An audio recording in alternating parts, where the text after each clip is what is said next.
बहुत समय पहले की बात है, जब यह दुनिया तो बन चुकी थी, लेकिन दुनिया में समझ नहीं थी। इंसान देख सकता था लेकिन सोच नहीं सकता था। आवाज थी लेकिन शब्द नहीं थे। हवा चलती थी लेकिन उसमें भाव नहीं था। नदियां बहती थीं लेकिन उनमें लय नहीं थी। हर तरफ एक अजीब सी खामोशी थी। सृष्टि के रचयिता ब्रह्मा जी यह सब देखकर चिंतित हो गए। उन्होंने सोचा, अगर इंसान के पास ज्ञान नहीं होगा तो वह सही और गलत में फर्क कैसे करेगा? अगर शब्द नहीं होंगे तो विचार कैसे आगे बढ़ेंगे? इसी चिंता में ब्रह्मा जी ने गहरे ध्यान में बैठकर विद्या की शक्ति का आह्वान किया। जैसे ही उन्होंने प्रार्थना की, वैसे ही मौसम बदलने लगा। ठंडी हवाओं में हल्की गर्माहट आ गई, पेड़ों पर पीले फूल खिलने लगे और धरती पर नई ऊर्जा फैलने लगी। तभी आकाश से एक उजली रोशनी उतरी और उस रोशनी से देवी सरस्वती प्रकट हुई। उनके हाथों में वीणा थी, चेहरे पर शांति थी और आंखों में गहरा ज्ञान था। जैसे ही देवी सरस्वती ने वीणा के तार छेड़े, दुनिया ने पहली बार आवाज को महसूस किया। इंसान ने बोलना सीखा, शब्द बने, विचार पैदा हुए और ज्ञान ने आकार लेना शुरू किया। देवी सरस्वती ने कहा, अब यह सृष्टि केवल जीवित नहीं रहेगी बल्कि समझदार बनेगी। इंसान सीखेगा, आगे बढ़ेगा और ज्ञान के रास्ते पर चलेगा। उस दिन माघ महीने की शुक्ल पंचमी थी। ब्रह्मा जी ने उसी क्षण घोषणा की कि आज का दिन विद्या को समर्पित रहेगा।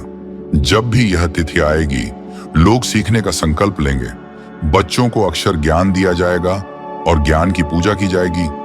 यही दिन आगे चलकर बसंत पंचमी कहलाया। बसंत का अर्थ है नई शुरुआत, इसलिए इस दिन पीला रंग अपनाया गया, क्योंकि पीला रंग ऊर्जा, जागृति और आनंद का प्रतीक है। तभी से बसंत पंचमी के दिन लोग पीले वस्त्र पहनते हैं, पीला भोजन बनाते हैं और देवी सरस्वती की पूजा करते हैं। यह दिन हमें याद दिलाता है कि इंसान की असली शक्ति धन या बल नहीं बल्कि ज्ञान है। लेकिन बसंत पंचमी की कहानी यहीं खत्म नहीं होती, क्योंकि इसी दिन से जुड़ी है प्रेम की शुरुआत, कामदेव की कथा और शिव की तपस्या की कहानी, जो आगे आने वाले भाग में सामने आएगी। बसंत पंचमी के दिन ज्ञान के साथ साथ प्रेम और सृजन की ऊर्जा भी जागृत होती है। यही कारण है कि इस दिन का संबंध केवल देवी सरस्वती से ही नहीं बल्कि कामदेव और शिव की कथा से भी जुड़ा हुआ है। कथा उस समय की है जब भगवान शिव सती के वियोग में घोर तपस्या में लीन थे। उनका ध्यान इतना गहरा था कि तीनों लोकों की गतिविधियां रुक सी गई थीं। देवताओं को चिंता होने लगी, क्योंकि जब तक शिव सृष्टि से जुड़े नहीं रहेंगे तब तक सृजन आगे नहीं बढ़ सकता था। तभी देवताओं ने कामदेव को बुलाया और उनसे कहा कि वे शिव के हृदय में प्रेम की भावना जगाएं। कामदेव जानते थे कि यह कार्य आसान नहीं है, क्योंकि शिव क्रोध में आए तो भस्म कर सकते हैं। फिर भी सृष्टि की भलाई के लिए उन्होंने यह जिम्मेदारी स्वीकार की। कामदेव ने अपने धनुष पर पुष्पों के बाण चढ़ाए और शिव की तपस्या भंग करने के लिए सही समय की प्रतीक्षा करने लगे। वही समय था। बसंत पंचमी का चारों ओर पीले फूल खिले हुए थे। वातावरण में मधुर सुगंध थी और प्रकृति स्वयं प्रेम से भरी हुई थी। जैसे ही कामदेव ने पुष्प बाण चलाया, शिव की समाधि टूटी और उन्होंने क्रोध में आंखें खोल दी। उस क्षण कामदेव भस्म हो गए, लेकिन उसी क्षण शिव के हृदय में पार्वती के प्रति प्रेम का बीज भी अंकुरित हो चुका था।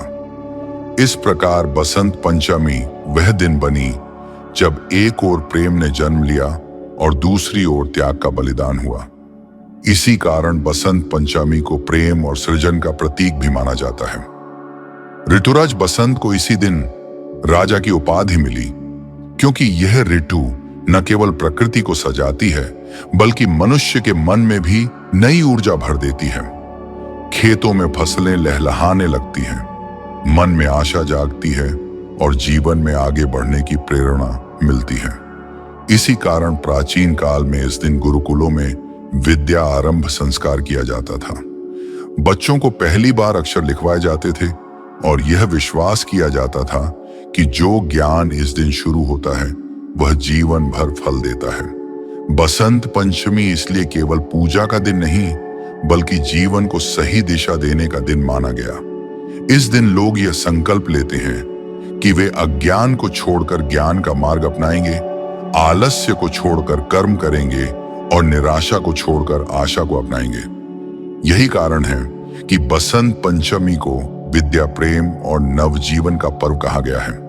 लेकिन इस दिन से जुड़ी परंपराएं और रहस्य अभी और भी गहरे हैं, जिनका संबंध भारत की प्राचीन संस्कृति, गुरुकुल व्यवस्था और समाज के निर्माण से है, जिनके बारे में जानना बेहद रोचक है और वही हम जानेंगे। इस दिन गुरुकुलों में विशेष आयोजन होते थे, जहां बच्चों का विद्या आरंभ संस्कार कराया जाता था।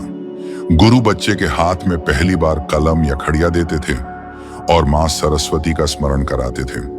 यह विश्वास किया जाता था कि इस दिन शुरू किया गया ज्ञान कभी व्यर्थ नहीं जाता। बसंत पंचमी के दिन न तो कठोर उपवास रखे जाते थे और न ही भारी कर्म कांड किए जाते थे, क्योंकि यह पर्व आनंद और सृजन का प्रतीक था। लोग पीले वस्त्र धारण करते थे, पीले फूल अर्पित करते थे और पीले पकवान बनाकर एक दूसरे में बांटते थे, जिससे समाज में आपसी प्रेम और सौहार्द बना रहे। किसानों के लिए यह दिन बहुत महत्वपूर्ण होता था, क्योंकि रब्बी की फसल पकने लगती थी और खेतों में हरियाली के साथ आशा दिखाई देने लगती थी। इसी कारण बसंत पंचमी को धरती के उत्सव का दिन भी कहा गया। पतंग उड़ाने की परंपरा भी इसी समय से जुड़ी मानी जाती है, क्योंकि खुले आकाश में उड़ती पतंगें मनुष्य की आकांक्षाओं और स्वतंत्रता का प्रतीक थीं। यह दिन यह संदेश देता था कि जैसे पतंग ऊंचाई पर उड़ती है, वैसे ही इंसान को भी अपने विचारों को ऊंचा रखना चाहिए। समय के साथ बसंत पंचमी राज दरबारों और सभाओं में भी महत्वपूर्ण बन गई। कवि इस दिन अपनी रचनाएं प्रस्तुत करते थे, संगीतज्ञ नए रागों की शुरुआत करते थे और विद्वान शास्त्रों पर चर्चा करते थे, क्योंकि यह माना जाता था कि बसंत पंचमी का दिन सृजन के लिए सबसे शुभ होता है। यही कारण है कि आज भी बसंत पंचमी पर लोग नए काम की शुरुआत करते हैं, पढ़ाई लिखाई की शुरुआत करते हैं और मां सरस्वती से केवल ज्ञान ही नहीं, बल्कि सही विवेक की प्रार्थना करते हैं। यह पर्व हमें यह याद दिलाता है कि जीवन में बसंत तभी आता है जब मन में ज्ञान, प्रेम और सकारात्मक सोच होती है, और जब इंसान अपने भीतर के अज्ञान को दूर कर लेता है, तभी उसका जीवन सच में बसंत से भर जाता है। इसी संदेश के साथ बसंत पंचमी की यह कथा पूर्ण होती है, जो हमें हर साल ये सिखाने आती है कि सच्चा उत्सव बाहरी सजावट में नहीं, बल्कि अंदर की जागृति में छिपा होता है। दोस्तों, बसंत पंचमी की यह कहानी हमें सिर्फ एक पर्व के बारे में नहीं बताती, बल्कि हमें यह सिखाती है कि असली बसंत बाहर नहीं, बल्कि हमारे अंदर आता है। जब हमारे विचार जागते हैं, जब हम सीखने का संकल्प लेते हैं और जब हम अज्ञान को छोड़कर ज्ञान का मार्ग चुनते हैं, मां सरस्वती की कृपा से ही इंसान सोच पाता है, समझ पाता है और सही रास्ता चुन पाता है। इसलिए बसंत पंचमी का असली संदेश यही है कि जीवन में कितनी भी ठंड या अंधकार क्यों ना हो, अगर ज्ञान का दीप जल जाए तो हर मौसम बसंत बन सकता है।